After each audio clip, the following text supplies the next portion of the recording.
সত্য জানবো, সত্য বলবো, আর সত্য দেখাবো। ওয়েলকাম আপনাদের ভালোবাসার এই চ্যানেলে। বন্ধুরা, মিডল ইস্ট থেকে গত 24 ঘন্টায় বিশেষ বিশেষ কিছু আপডেট আসছে। তো শুরু করার আগে একটা কথা আপনাদেরকে বলে নিই।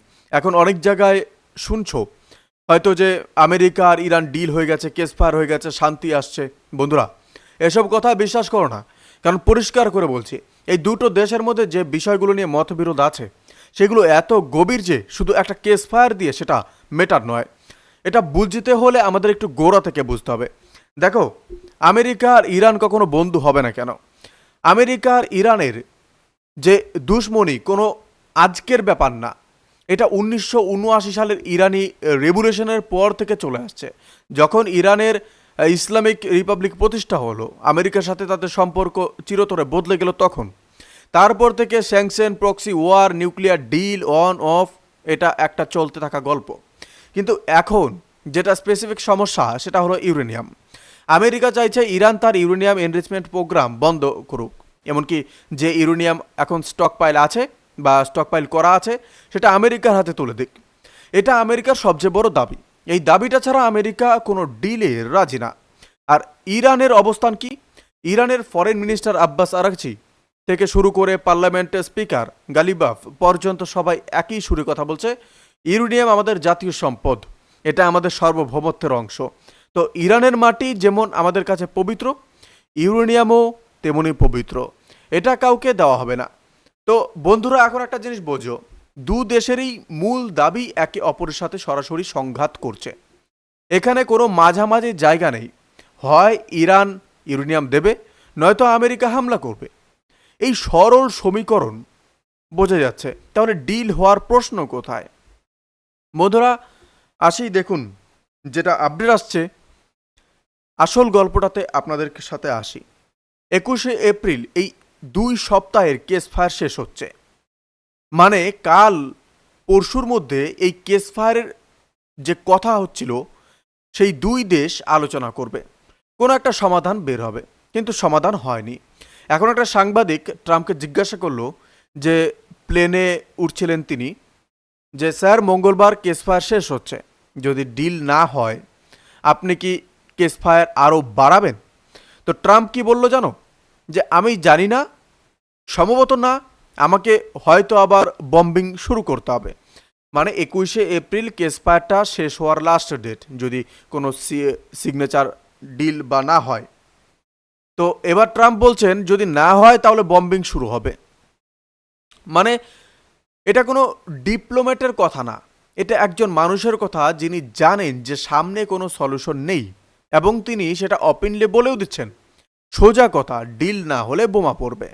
এখন আজকে 18 তারিখ, কাল 19, পরশু 20, তারপর 21। মঙ্গলবারের মধ্যে ডিল হওয়ার সম্ভাবনা কতটুকু? আজকে আমি প্রায় 19 তারিখেই ভিডিওটা বানাচ্ছি।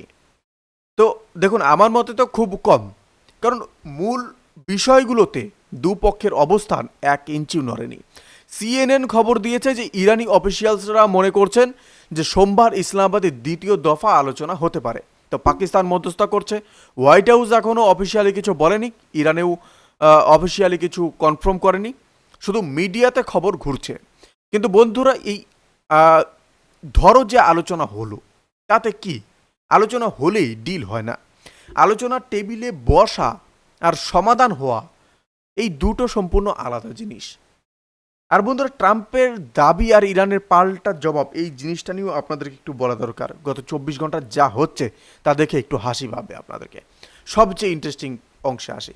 দেখো, ট্রাম্প সোশ্যাল মিডিয়াতে কী কী পোস্ট করছেন সেটা একবার দেখো। ট্রাম্প বলছেন, আমরা ইরানের ওপর চাপ দিয়েছি, ইরান হেরে গেছে, স্ট্রেট অফ হরমুজ খুলে গেছে, ইরান ইউরেনিয়াম দিতে রাজি হয়েছে।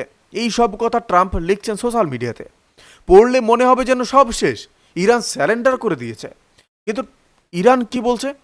ইরানের পার্লামেন্টের স্পিকার গালিবাফ, যিনি ইসলামাবাদের প্রথম দফা আলোচনা ইরানের নেতৃত্ব দিয়েছিলেন, তিনি সরাসরি বলেন ট্রাম্প সোশ্যাল মিডিয়ায় যা লিখছেন সেটা সম্পূর্ণ মিথ্যা, এর সাথে বাস্তবের কোনো সম্পর্ক নেই। এখন বন্ধুরা, কাকে বিশ্বাস করবে? একটু লজিক দিয়ে ভাবো। যদি সত্যি ইরান হেরে যেত, যদি সত্যি ইউরেনিয়াম দিতে রাজি হতো, তাহলে ইরানের অফিসিয়ালস কি এভাবে সরাসরি বলতো মিথ্যা? বলতো না। কারণ এত বড় ব্যাপারে অকারণে মিথ্যা বলে ডিপ্লোম্যাটিক সম্পর্ক নষ্ট করার কোনো কারণ নেই।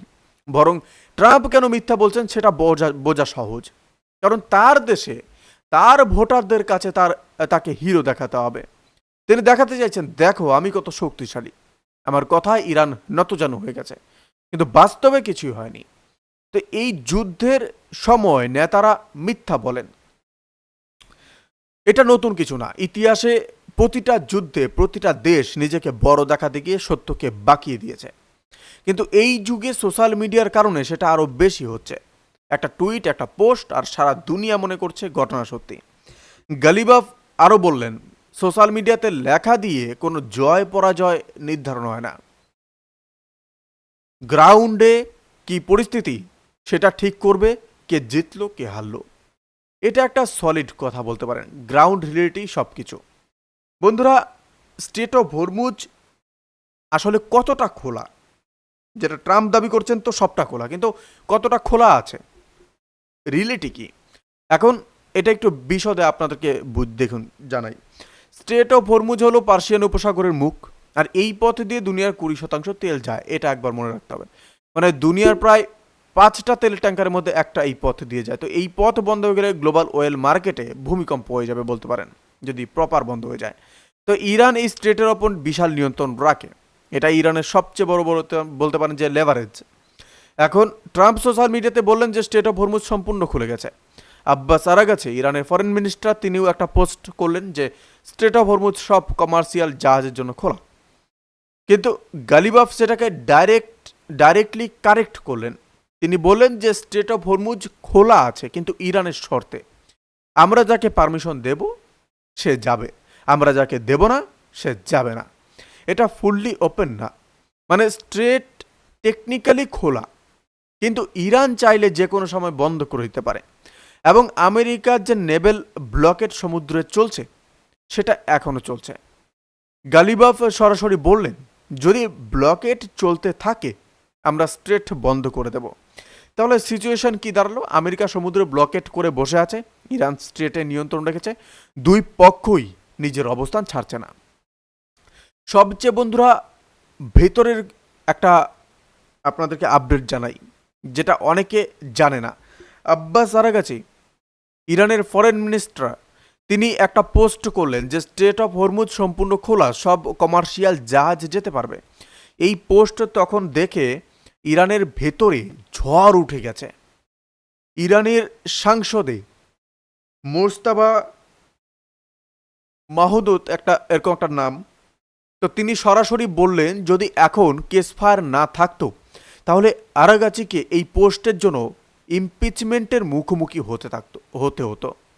মানে ইরানের নিজের পার্লামেন্টে তার ফরেন মিনিস্টারের বিরুদ্ধে রাগ। কারণ কি? কারণটা খুব প্র্যাকটিক্যাল।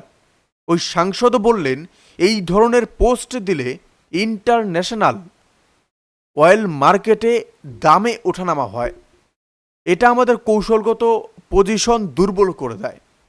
তো বন্ধুরা এটা বোঝো, ট্রাম্প যখন ভুল ইনফরমেশন দেয় বা অর্ধ সত্য বলে তখন অয়েল মার্কেটে রিয়েক্ট করে। আরাগাচি যখন বললেন যে স্টেট সম্পূর্ণ খোলা, তখন অয়েল মার্কেট পুরোপুরি শান্ত হয়ে গেল, তেলের দাম কমে গেল। এতে আমেরিকার লাভ, ইরান নিজের হাতেই নিজের ওয়েপন দুর্বল করে দিল। তাই ইরানের সাংবাদিকরা পুরো রেগে গেছে। এটা একটা ক্লাসিক ইন্টারনাল পলিটিক ফাইট বলতে পারেন। ফরেন মিনিস্টারের পোস্ট নিয়ে পার্লামেন্টে সমালোচনা। আর এই ঘটনা থেকে একটা জিনিস তো পরিষ্কার, ইরানের ভেতরেও সবাই একমত না। ইরান ইন্টারনালি ও বলতে পারেন যে একটা ডিভাইডেড, কোনো দেশই এক থাকতে পারে না। এবং এই ডিভাইড আমেরিকা কাজে লাগাতে চাইছে। একদিকে যদি একটা প্রশাসন যদি বলতে চায় সিজফায়ারের পক্ষে যাবে, তো একটা পক্ষ কিন্তু যাচ্ছে না বর্তমানে। তো বন্ধুরা আরেকটা খবর আসছে, ইসরায়েল ইরানের ডেলিগেশনকে মারতে চেয়েছিল। এই খবরটাও একটা ইন্টারেস্টিং, যেটা শুনলে আপনারা অবাক হবেন কিছুটা, কিন্তু ইসরায়েলের ইতিহাস দেখলে অবাক লাগবে না। ইসলামাবাদে যখন প্রথম দফা আলোচনা শেষ হলো, আমেরিকার অফিসিয়ালরা ফিরে গেলেন আমেরিকায়। তো এখন ইরানের ডেলিগেশন ফিরতে চাইছে ইরানে। এই মুহূর্তে ইন্টেলিজেন্স পাওয়া গেছে যে ইসরায়েল ইরানের ডিপ্লোম্যাটিক ডেলিগেশনকে টার্গেট করার পরিকল্পনা করছে। বেঞ্জামিন নেতানিয়াহু নিজে আদেশ দিয়েছিলেন নাকি ইরানের ডেলিগেশন যখন ফিরে যাচ্ছে সেই প্লেন বা কনভয়কে হিট করো। এটা শুনে এক্সট্রিম মনে হচ্ছে, কিন্তু ইসরায়েলের ইতিহাস দেখো, ওরা হামাসের পলিটিক্যাল লিডার ইসমাইল হানিয়াকে মেরেছে তেহরানে। ওরা হিজবুল্লাহর সেক্রেটারি জেনারেল হাসান নাসরুল্লাহকে মেরেছে বেইরুতে। ওরা গাজাতে কেসপায়ারের মধ্যেও হামলা চালিয়েছে। তো ইসরায়েলের কাছে কোনো ডিপ্লোম্যাট বলতে পারেন যে কনসিডারেশন নেই, কোনো আন্তর্জাতিক নিয়ম নেই। এই তথ্য পাকিস্তানের কাছেও পৌঁছালো। পাকিস্তান কি করলো? পাকিস্তান 24টা ফাইটার জেট পাঠালো। শুনলে পাগলাও মনে হচ্ছে, কিন্তু এটা সত্যি। ইরান ডিপ্লোম্যাটিক ডেলিগেশনকে এসকর্ট করে নিয়ে যেতে 24টা ফাইটার জেট পাঠিয়েছে। ভাবো একবার, একটা দেশের ডিপ্লোম্যাটদের বাড়ি ফেরার জন্য মিলিটারি এসকর্ট লাগছে, কারণ একটা দেশ তাদের মেরে ফেলার পরিকল্পনা করছে। এটা কোন দুনিয়ায় চলছে বোঝা মুশকিল। এই ঘটনায় দুটো জিনিস তো পরিষ্কার হয়, এক, ইসরায়েল কতটা অ্যাগ্রেসিভ এবং আনপ্রেডিক্টেবল, আর দুই হলো, সরি ওয়ার্ডটা ভুল বলার জন্য, আনপ্রেডিক্টেবল, আর দুই হলো পাকিস্তান এই কনফ্লিক্টে অনেক বড় রোল নিচ্ছে।